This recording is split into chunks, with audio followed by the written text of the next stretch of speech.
এখানে ওরা রাতের অন্ধকারে সঞ্জয়, অজয় আর হচ্ছে সেলিম, এরা মিলে আমার বিল্ডিংয়ের পাশে অর্ধেক খুঁড়ে পুরো বিল্ডিংয়ের সাইড এক সাইড খুঁড়ে কাজ করতে দিয়ে রাতের অন্ধকারে এই সন্ত্রাসীরা আমার বিল্ডিংটা ভেঙে ফেলছে। পুরা আমার 10 কোটি টাকার মাল ওইখানে, পুরা বিল্ডিং সব কিছু এরা রাতের অন্ধকারে করছে।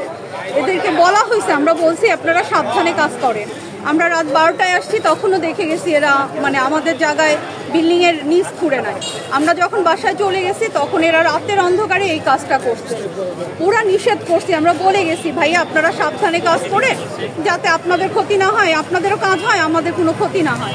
বলছে হ্যাঁ আমরা সেইভাবেই কাজ করব, আমরা কালকেই এইখানে ঠিক করে ফেলতেছি।